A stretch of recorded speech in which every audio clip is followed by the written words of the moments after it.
João de Melo, quem lê o seu livro tem a sensação que o João de Melo faz uma espécie de radiografia, de análise à alma açoriana. Portanto, há mesmo quem refira que João de Melo deixa evidenciar alguns indícios autobiográficos no decorrer do romance. Eu perguntava-lhe se o livro é o retrato de alguma dificuldade por que tenha passado.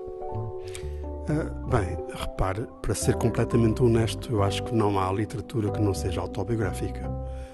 Depende do grau, não é? Eu, se quisesse fazer a minha autobiografia ou da minha família, teria escrito, obviamente, um livro diferente, não é?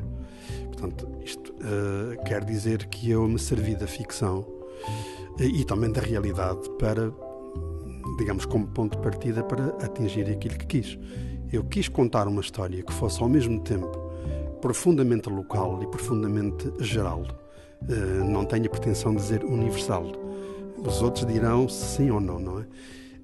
Mas partir do particular para o geral, para colher pelo caminho histórias de outras pessoas, de outras famílias, que viveram mais ou menos as mesmas aventuras e que cumpriram de alguma maneira o destino português, que creio que é a marca sensível desse meu livro, não é? Em jeito de curiosidade, se eventualmente o seu livro se transformasse no seu mundo, que personagem acha que caberia a João de Melo? Eu acho que preferia, talvez, olhe, não sei se... Nunca tinha pensado em tal, mas acho uma boa pergunta. Mas que tal se eu quisesse ser uma personagem feminina? O mundo do feminino é, de facto, um grande desafio para o criador, para o escritor no masculino, claro. Porque é, de alguma maneira, uma passagem de um lado, uma travessia de um lado para o outro.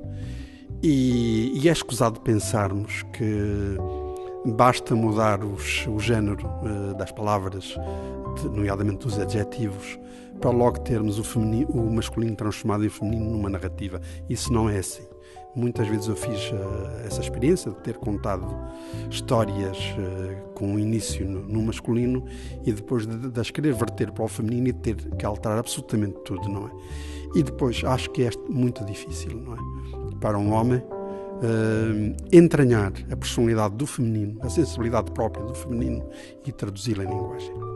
Muito bem. Numa altura em que o país atravessa sérias dificuldades, não teme que a realidade que retrata no seu livro possa estar a ser vivida hoje? Ou seja, a sua achadinha de infância estará assim tão distante?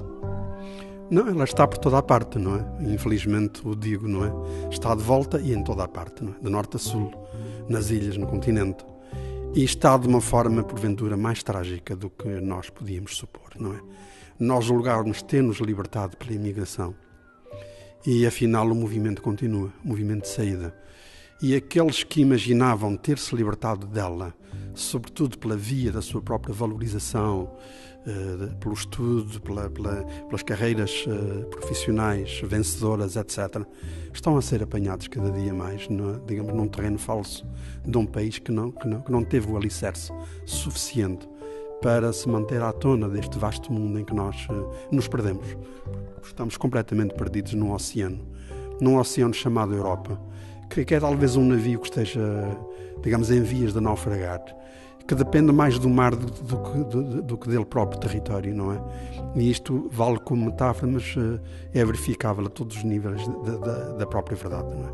Recebeu o prémio de novela e romance da Associação Portuguesa de Escritores. Vê o atual momento da cultura portuguesa e, portanto, açoriana. Isto numa altura em que se adivinham cortes cada vez mais acentuados neste mesmo setor, chamemos-lhe assim. Estamos, obviamente, todos preocupados com as dificuldades que a cultura atravessa. Mas a cultura tem a obrigação de dar resposta também nos momentos de crise e de se impor no lugar que ela legitimamente conquistou e onde se alicerçou, digamos, para ficar para sempre. Antes desta grande crise que nos invadiu, nós já temíamos pela cultura, mas noutro sentido, no sentido da sua banalização.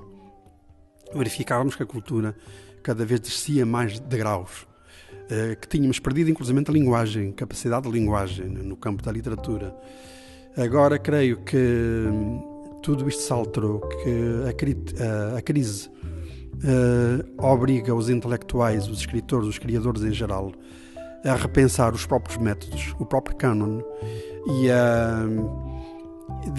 a dar respostas, ou então a fazer perguntas, não é? Fazer perguntas, porque a cultura é uma forma de interrogar a realidade e saber perguntar já é uma forma de resposta, não é? O filme, não sei se já teve a oportunidade para ver o telefilme, o compacto de Zé Medeiros. Eu tive a oportunidade de ver a série. Eu perguntava-lhe se quer o compacto, quer a série fazem jus ao imaginário que criou para o livro. Faz, embora naturalmente eu tenha que respeitar que o trabalho que o Zeca Medeiros, absolutamente notável, que fez com os seus atores, com a sua equipe toda, absolutamente notável, sobrinho, é, apesar de tudo, uma leitura, não é? Uma leitura do livro. Se fosse eu a pôr o livro em filme, podia ter uma opção aqui e ali um pouco diferente, não é? Mas isso é tão legítimo como ter que aceitar de cada leitor do livro, e já foram muitos milhares, como sabe, aceitar desportivamente as leituras e as interpretações que o livro lhe suscita. Repare, cada pessoa é sensível a um livro consoante ele toque na própria pessoa, não é? E há pessoas que respondem por um lado, outras por outro, etc., não é?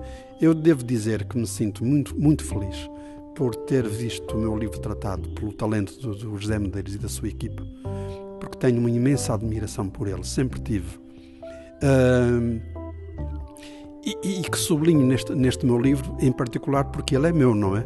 Ele continua a ser meu, mas que já os tinha comprovado amplamente esse talento e essas faculdades nos trabalhos anteriores.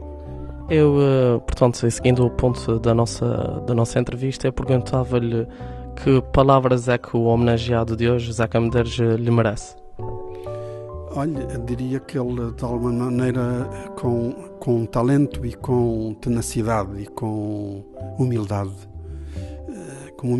extrema, é absolutamente bom em tudo aquilo que faz. E que melhor fora que este país o merecesse melhor, mais e melhor. Porque ele é um extraordinário compositor musical, é um inventor de músicas, de letras. Da mesma forma que foi um romancista com a câmara nas mãos, não é? Eu sinto que ele, em todos os trabalhos televisivos que fez, ele reescreveu os livros onde se apoiou para fazer as suas séries e os seus trabalhos, enfim, os seus documentários, etc.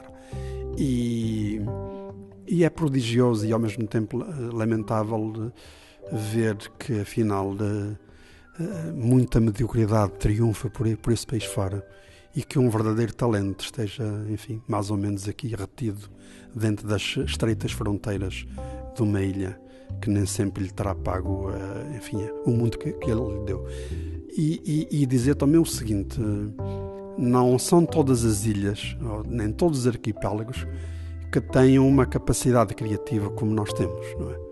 Porque não é apenas no domínio do audiovisual e do papel que a RTP Açores tem tido ao longo dos anos, mas é também, porventura, noutros domínios, no teatro, na pintura, na literatura em geral, na poesia, enfim, nós, desde há séculos que vimos afirmando uma postura, um modo de ser muito grande, que é facilmente comprovável hoje com exemplos inúmeros que estão um pouco por toda a parte, quer no interior do território, quer fora dele. Muito obrigado, terminamos. Nada, muito